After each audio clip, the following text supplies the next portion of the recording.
সবাইকে আমন্ত্রণ জানাচ্ছি ডিবিএল হেলথ গাইড মাই মেন্টর অনুষ্ঠানে। দর্শক, আপনাদের সাথে আছি আমি ডাক্তার অর্থি জোখরিফ।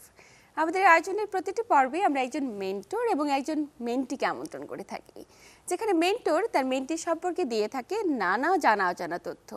পাশাপাশি শিক্ষা কিংবা কর্মজীবনে একজন মেন্টর তার মেন্টির প্রতি কতটুকু দায়িত্ব কিংবা কর্তব্য পালন করতে পারে এবং তাদের পারস্পরিক সম্পর্কই বা কীরকম, এবং তারা যে বিষয়ে দক্ষ সেই বিষয়গুলো নিয়ে আমরা আলোচনা করে থাকি। দর্শক, তারই ধারাবাহিকতায় আজ আমরা আলোচনার বিষয়বস্তু নির্ধারণ করেছি প্রোস্টেট ক্যান্সার, এবং এ বিষয়ে আলোচনার জন্য আজ মেন্টর হিসেবে উপস্থিত রয়েছেন অধ্যাপক ডাক্তার এম বি সালাম, যিনি কনসালটেন্ট ইউরো অনকোলজি, প্রাক্তন চেয়ারম্যান এবং অধ্যাপক ইউরো অনকোলজি বিভাগ, বঙ্গবন্ধু শেখ মুজিব মেডিকেল বিশ্ববিদ্যালয়, এবং মেন্টি হিসেবে রয়েছেন অধ্যাপক ডাক্তার জাহাঙ্গীর কবির, যিনি চিফ কনসালটেন্ট ইউরোলজি বিভাগ, ল্যাবরেটরি স্পেশালাইজড হসপিটাল। স্যার, দুজনকে স্বাগত আমাদের আজকের আয়োজনে।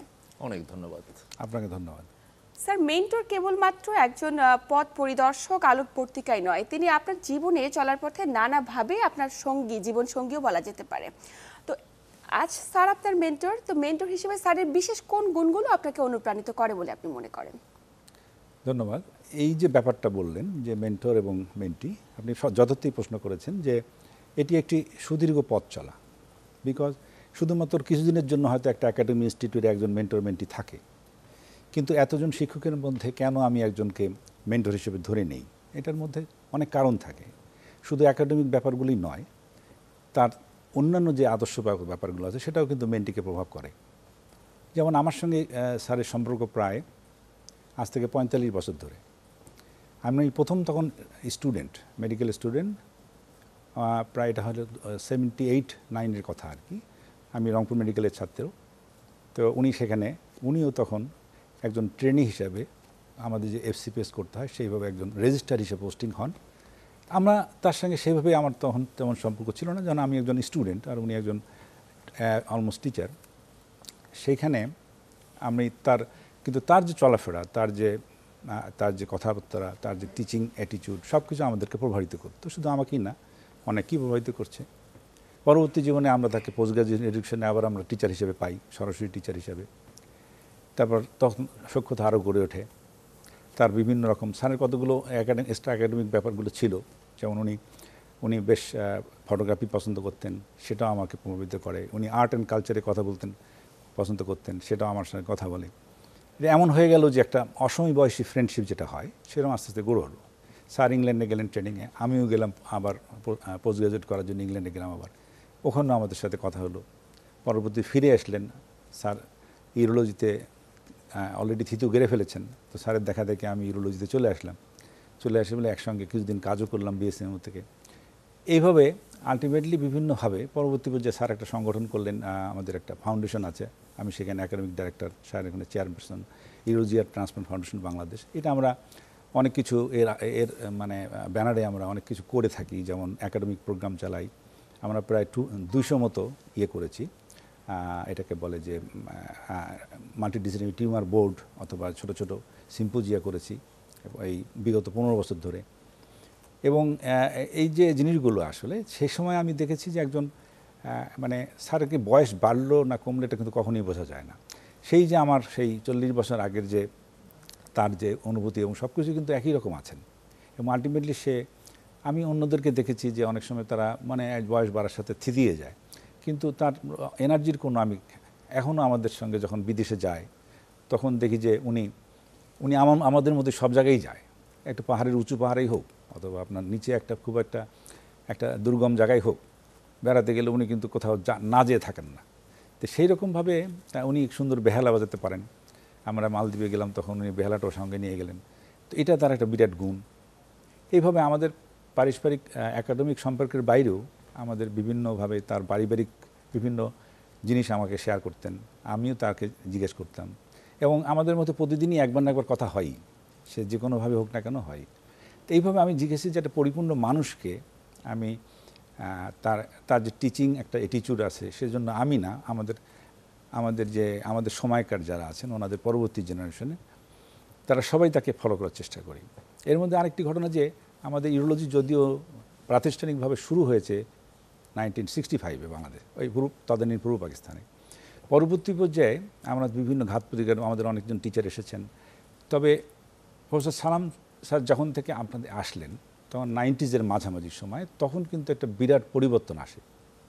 এই ইউরোলজি যে আধুনিকায়ন তার হাত ধরে কিন্তু আমাদের হয়েছে, এবং সেই বিষয়ে সময় আমি শুধু নই, আমাদের জেনারেশন তাকে স্মরণ করে। এই জন্য আমরা মনে করি যে আমার মেন্টর হিসেবে না, আমার একজন গার্জিয়ান হিসেবে তাকে আমরা সবসময় স্মরণ করি, বিশেষ করে আমি, এবং উনিও হয়তো আমাকে সেভাবে পেয়েছেন। এই জন্য আমাদের মধ্যে একটা সম্পর্ক, টিচার, বন্ধু, এবং বলেন যে আমাদের এটাকে বলে যে আমার একজন অভিভাবক হিসেবে তাকে আমরা পেয়েছি আর কি। তো আপনি খুবই চমৎকারভাবে স্যারের সম্পর্কে আপনি অনেক অজানা তথ্য দিলেন, আমরা অনেক আনন্দিত। স্যার, আপনি তো একজন শিক্ষক, আপনার এই দীর্ঘ জীবনের পথ চলায় অনেক শিক্ষার্থী আপনি পেয়েছেন। তো একজন মেন্টির বিশেষ কি কি গুণাবলী থাকা প্রয়োজন, আপনি কি মনে করছেন যা তাকে সামনে এগিয়ে যেতে সাহায্য করবে? মেন্টিরা, অনেক ধন্যবাদ এই প্রশ্ন করার জন্য। ডিবিএলকেও ধন্যবাদ, চ্যানেল 24কেও ধন্যবাদ। এটা একটা খুব গুরুত্বপূর্ণ একটা ইস্যু, যে ইস্যুতে আমি কোনোদিনও কথা বলার সুযোগ পাইনি। আমি খুব অভিভূত যে আপনারা এই বিষয়টায় গুরুত্ব আরোপ করেছেন। অন দ্য ওয়ে আমি একটা টেক্সট বইও লিখি, সেই টেক্সট বইটা বহুল প্রচলিত এবং সমাদৃত, principles and practice of urology. এটা অনেক বড় ভলিউমের বই, $265 মতো দাম। এগুলো বিদেশেও বিক্রি হয়, আমাদের দেশেও বিক্রি হয়। আমাদের দেশে একটু কম খরচে বিক্রি হয়, 10,500 টাকার মতো খরচ হয়। এই বইটাতে ডেডিকেট করার সময় আমি বলেছি, প্রিফেসেও লিখেছি এবং ডেডিকেট করার সময়ও বলেছি, যে আমার দুইটা ফ্যামিলি আছে। একটা ফ্যামিলি আমার নিজের ফ্যামিলি, আর একটা আমার একাডেমিক ফ্যামিলি। একাডেমিক ফ্যামিলি বলতে আমি আমাদের মেন্টিদের বুঝিয়েছি। এই মেন্টিদের আমি 4 ভাগে ভাগ করি, কিংবা 3 ভাগে ভাগ করি। একটা ভালো, একটা মাঝারি, আর একটা বেশি ভালো নয়। খারাপ বলবো না, বেশি ভালো নয়। বেশি ভালো নয় যারা কম অ্যাটেন্টিভ, কম ইন্ডাক্টেড, তারাই আমরা দেখি যে পরবর্তীকালে বাকি দুইটা গ্রুপকে কন্ট্রোল করে। আচ্ছা, they become the leader. So আমার মেন্টি কেউই খারাপ নয়। নিশ্চয়ই। মাঝারি যারা আছেন তারা খুব effective and very good consultant, এবং যারা ভালো তারা তো ভালোই। By default 10% of our mentee is very, very good. One of the closest mentee is Dr. Jahangir Kobir, যিনি আমার পরিবারের অবিচ্ছেদ্য অংশ হয়ে গেছেন। একদমই। এটা একটা খুব কাকতালীয় ব্যাপার নয়। এটা আসলেই এই বিষয়টা গড়ে ওঠে বছরের পর দিনের পর দিন, মাসের পর মাস, বছরের পর বছর একসাথে কাজ করার পরিপ্রেক্ষিতে। এটার ভ্যালু কিন্তু অসাধারণ। আমি যখন দেখি যে উনি আমার ওয়েভলেন্থে, মেন্টি আমার ওয়েভলেন্থে চিন্তা করতে পারছেন, কথা বলতে পারছেন এবং ইনকুইজিটিভনেস দেখাচ্ছেন, তখন my duty become to help him to get into the knowledge of the advanced knowledge. নিঃসন্দেহে। অ্যান্ড অ্যাডভান্সড নলেজের ব্যাপ্তিটা কিংবা ভিশনটা খুবই ইম্পর্টেন্ট। তখন আমি তাকে স্বপ্ন দেখানোর চেষ্টা করি, অনেক বড় বড় স্বপ্ন, কিন্তু এভাবেই বাস্তবায়িত হয়। একলা মেন্টর পারেন না, মেন্টি তাকে সাহায্য করেন। তো এইসবভাবে মেন্টিদের সাথে আমার সম্পর্ক গড়ে উঠেছিল, এবং আমার ধারণা সব মেন্টরই এই কথাগুলোই বলবেন। নিশ্চয়ই তাই। চমৎকারভাবে বলেছেন স্যার। আমরা দুজনের মাধ্যমে দুজনের সম্পর্ক অনেক আপনাদের দৃঢ় এবং দীর্ঘদিনের পথ চলা, এবং সম্পর্কগুলো আসলে এমনই হওয়া উচিত। হয়তোবা তাহলে আমরা আমাদের হেলথ সেক্টরটাকে আরও কিছুটা এগিয়ে নিয়ে যেতে পারবো। তো আচ্ছা, আমরা কথা বলবো আমাদের আলোচিত যে বিষয় প্রোস্টেট ক্যান্সার নিয়ে। চলছে প্রোস্টেট ক্যান্সার সচেতনতা মাস।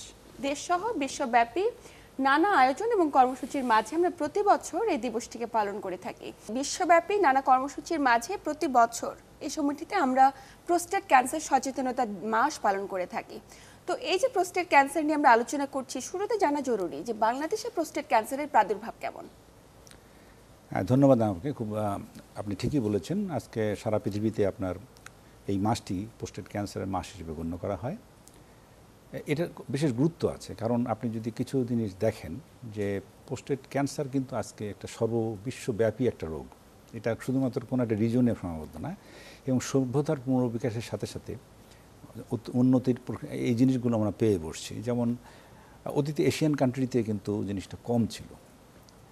আমেরিকাতে যদি দেখেন ওখানে বেশ ভালো একটা প্রভাব দেখা যায়, এবং আপনি যে যে প্রোস্টেট ক্যান্সার অ্যাফেক্ট করে প্রায় সারা বিশ্বব্যাপী প্রায় 14 লক্ষ লোককে অ্যাফেক্ট করে, এবং তার মধ্যে প্রায় মারা যান, তার মধ্যে না মানে প্রায় প্রতি বছর প্রায় 4 লক্ষ লোক মারা যায় কিন্তু এই প্রোস্টেট ক্যান্সারে প্রতি বছর। বিশাল একটা সংখ্যা, এবং খুব বেশি গুরুত্বপূর্ণ এই কারণে যে এই জিনিস সচেতনতা না, কারণ যে ফ্যামিলিতে প্রোস্টেট ক্যান্সার দেখা যায় সেখানে 5 জনের একজনই পুরুষ মানুষের মধ্যে তাদের কিন্তু হয় প্রোস্টেট ক্যান্সার, এবং ব্ল্যাক আমেরিকানদের একটু বেশি দেখা যায়, যে 6 জনের মধ্যেই প্রতি 6 জনে একজন করে দেখা যায় প্রোস্টেট ক্যান্সার। আর আমাদের দেশে জিনিসগুলো খুব বেশি ডাটা আমরা রাখতে পারি না, কারণ আমাদের দেশের একক মানে যে স্ট্যাটিস্টিক্স সেটা একখানে মেনটেন হয় না। তো গ্লোবাকন বলে একটা সংস্থা যেটা ক্যান্সার স্ট্যাটিস্টিক নিয়ন্ত্রণ করে, তাদের একটা হিসাবে দেখা যায় 1920 সালের দিকে মানে 2020 সালের দিকে প্রায় 2,5-3 হাজার প্রোস্টেট ক্যান্সারের রোগী হয়েছিল। কিন্তু আমার মনে হয় যে সাংঘাতিক কম ডাটা, এবং প্রায় 50% প্রায় 1,500-এর মতো রোগী মারা যায় বলছে তারা।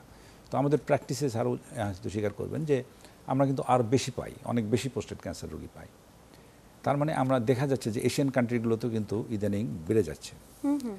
এবং এশিয়ান কান্ট্রির ভিতরে আবার একটা সমস্যা, সেটা হচ্ছে যে দেখা যায় যে তার আগে একটু বলে নিই যে আপনার এই যে আমরা যে প্রোস্টেট ক্যান্সার পাচ্ছি, এই চিকিৎসার ক্ষেত্রে এদের মৃত্যু কতদিন কিভাবে হয় আর কি, কতটা সাফার করে।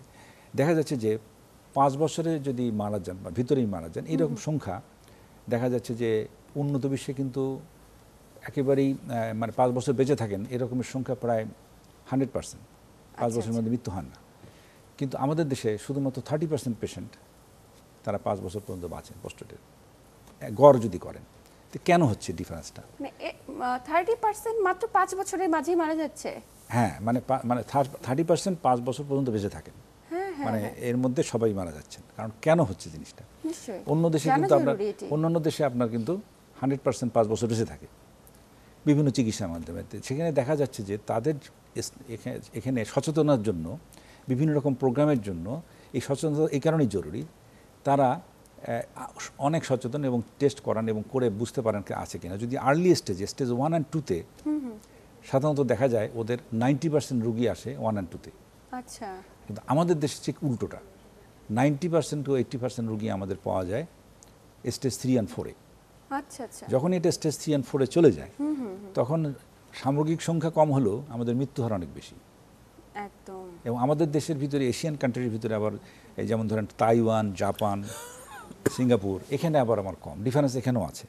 এশিয়ান যারা আমরা সাউথ ইস্ট এশিয়াতে যারা একটু লো ইকোনমিক কন্ডিশনে, তাদের এই সচেতনতা কম, চিকিৎসার দেওয়াটা খুব ডিলে হয়ে যায়। আমার নিজের প্র্যাকটিসে অথবা স্যারের কথা স্বীকার করবেন যে আমরা কিন্তু মাত্র 10-20%-এর উপরে পাই না স্টেজ 1-2 ডিজিজ। এবং আপনি আশ্চর্য হবেন যে এই স্টেজ 1 ডিজিজ 100% অনেক সময় কিওর করে দেওয়া সম্ভব চিকিৎসা, এবং আমাদের দেশে সে চিকিৎসা আসছে। কিন্তু আমার পাই হচ্ছে আপনার স্টেজ 3-4 ডিজিজ। আচ্ছা, তো একটু স্যারের কাছে যেতে চাই। স্যার, এই যে এত ব্যক্তি প্রোস্টেট ক্যান্সারে ভুগছে, কি কারণ হতে পারে? আমাদের অপারগতা কোথায় চিকিৎসক হিসেবে, বা তাদের সচেতনতার জায়গা কোথায়? অনেক ধন্যবাদ। এটা একটা খুব ভালো প্রশ্ন। যে কথাটা প্রথমেই আলোচিত হচ্ছিল যে প্রেভ্যালেন্সটা কেমন। এখন এই প্রেভ্যালেন্সটা আমরা 20 বছর আগে যখন প্রোস্টেট ক্যান্সার সম্পর্কে আমরা ইউরোলজি যখন প্র্যাকটিস শুরু করি, তখন আমরা দেখি যে শুধুমাত্র অ্যাডভান্স প্রোস্টেট ক্যান্সারই আমরা ডিটেক্ট করতে পারতাম।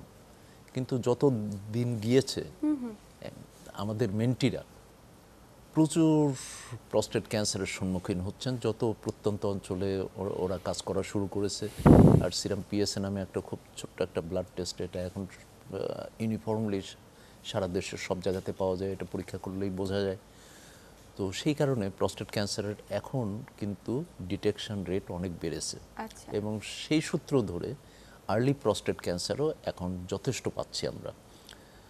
এখন আর্লি প্রোস্টেট ক্যান্সার আমরা যদি পাই, তাহলে তাদের ইনভেস্টিগেশন করে আমাদেরকে বুঝতে হবে যে তার স্টেজটা কি।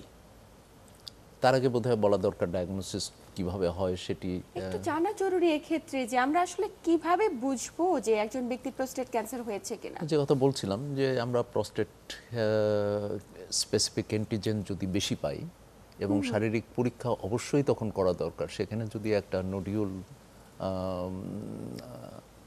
রেকটাল এক্সামিনেশন করার পরে যদি আমাদের সন্দেহ হয় তাহলে অবশ্যই একটা এমআরআই করা দরকার। আচ্ছা, এমআরআইতে যদি সন্দেহটা ঘনীভূত হয় তাহলে একটা প্রস্টেট বায়োপসি খুবই প্রয়োজন হয়ে পড়ে, কারণ নিশ্চয়ই। প্রস্টেট বায়োপসি ছাড়া প্রস্টেট ক্যান্সার ডায়াগনোসিস হয় না।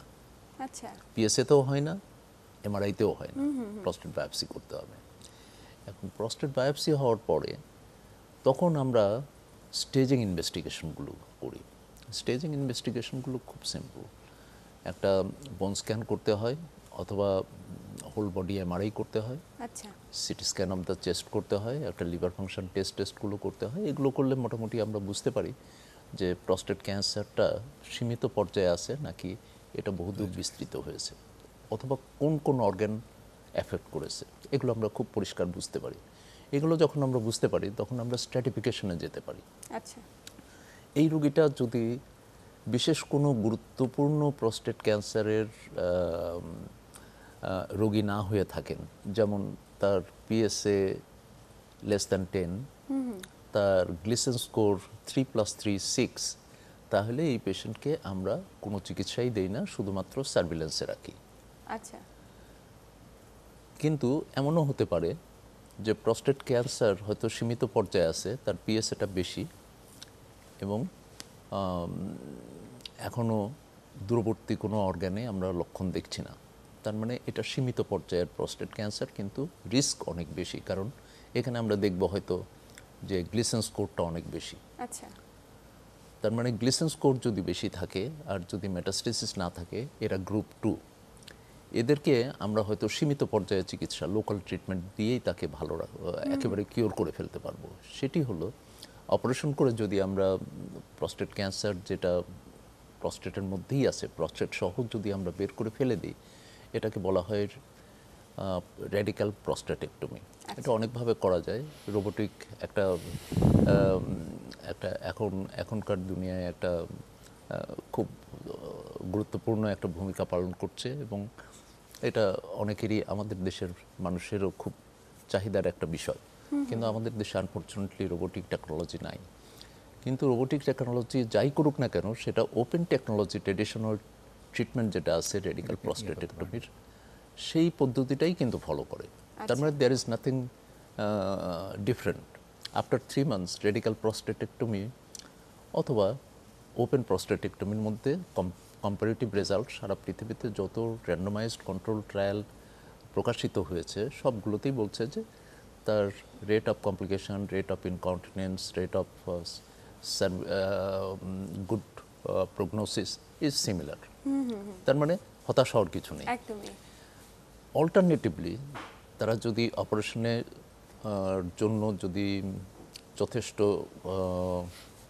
মানে ফিট না হন, তাহলে তাদেরকে আমরা ডেফিনেটলি ইকুয়াল এফেক্টিভ ট্রিটমেন্ট আমরা প্রোভাইড করি রেডিয়েশন থেরাপি দিয়ে। বিভিন্ন রকমের রেডিয়েশন থেরাপি পাওয়া যায়, আইএমআরটি তার মধ্যে একটা। কারো কারো এইচডিআর কিংবা হাই ডোজ রেডিয়েশন থেরাপিও দেওয়া হয় এবং এই থেরাপিগুলো খুবই এফেক্টিভ।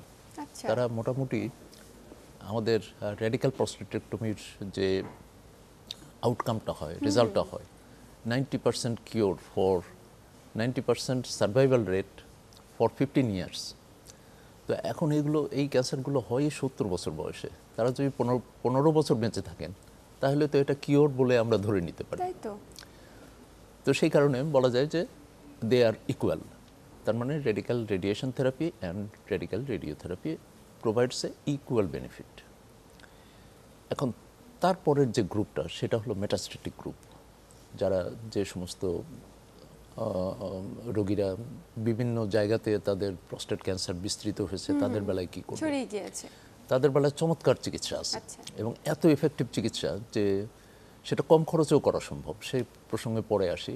কিন্তু ইফেক্টিভ প্রিন্সিপালটা হলো যে আমরা যদি তাদেরকে হরমোন থেরাপি দেই হরমোন থেরাপি দুটো জিনিস লাগে, একটা হলো এডিটি, অ্যান্ড্রোজেন ডেপ্রাইভেশন থেরাপি। সেটা হয়তোবা একটা ইনজেকশনের মাধ্যমে হতে পারে, বর্তমানে ওষুধ দিয়েও হতে পারে। এমনকি যারা এগুলো অ্যাফোর্ড করতে পারেন না, তাদের যদি টেস্টিস দুটো রিমুভ করে দিই, তার মানে আচ্ছা। টেস্টোস্টেরনের সোর্সটা যদি আমরা রিমুভ করে দিই, সেটাও একটা ভালো চিকিৎসা হতে পারে। কিন্তু এডিটি দিয়েই কিন্তু চিকিৎসার শেষ হবে না। এটাকে আরেকটু অ্যাম্প্লিফাই করতে যাওয়ার জন্য অ্যান্ড্রোজেন রিসেপ্টর ব্লকার ব্যবহার করতে হবে। সেটা যেমন ধরুন অনেক ওষুধই আসছে এখন মার্কেটে, তার মধ্যে অ্যাবিরাটন, অ্যাপোলুটামাইড, ডারলুটামাইড এবং এনজিলুটামাইড, এই তিনটা ওষুধ আমাদের দেশেই পাওয়া যায়, এই দেশে তৈরিও হয়, আচ্ছা। এক্সপোর্টও করি আমরা। তো অতএব হতাশ হওয়ার কিছু নেই। এই চিকিৎসাটা যদি পান তারা, তাহলে আমার ধারণা তারা কমপক্ষে 5 বছর বেঁচে থাকবেন এবং হয়তোবা তার চেয়েও বেশি থাকা সম্ভব। কারণ আগামী দিনে আমরা যেটা জানি, বিকজ অফ দ্য রিসার্চ, আরও ভালো ভালো মলিকুল আসছে এবং সেগুলো আসার সঞ্চার জাগাচ্ছে। হয়তো metastatic prostate castrate resistant prostate cancer, যেগুলোতে চিকিৎসা এই মুহূর্তেও খুব ভালো নাই, সেগুলো আমরা কন্ট্রোল করতে পারবো। নিশ্চয়ই। তো তার মানে প্রস্টেট ক্যান্সারে আমি হতাশ হওয়ার কোনো কারণ দেখি না। এটাকে আমরা প্রোগ্রেসিভ যদি চিন্তা করি, আমরা মনে হয় তাদের জীবনের মোটামুটি কিউরেবল একটা স্টেজে নিয়ে যাব, ইররেসপেক্টিভ অফ স্টেজ। একদমই চমৎকারভাবে স্যার চিকিৎসা পদ্ধতি সম্পর্কে কিন্তু আমাদের জানিয়েছেন, এবং আমরা এতটুকু অন্তত বলতে পারি যে বিশ্বমানের চিকিৎসা পদ্ধতি কিন্তু এখন আমাদের দেশেই সম্ভব। তো এই যে আমরা দেশের বাইরে যাই, দেশের চিকিৎসকের প্রতি আস্থা রাখতে পারি না, এ বিষয়ে আপনার কি বলার আছে এবং আপনি কিভাবে সচেতন হতে বলবেন সাধারণ দর্শকদের? আসলে আমাদের আপনি যদি লক্ষ্য করেন যে মানে মানুষ অনেক সময় কিছুটা গিমিকও আছে, যে মানে গেলাম হয়তো অ্যাফোর্ড করতে পারে, যে কারণ প্রোস্টেট ক্যান্সারের চিকিৎসাটা কিন্তু অনেক সময় দেখা যায় দীর্ঘমেয়াদী হয়। তো এরা যদি যাতায়াতই এত টাকা খরচ করে ফেলে, এরা কিন্তু অনেক সময় এক্সপ্লোরও করে না যে বাংলাদেশে কি চিকিৎসা আছে।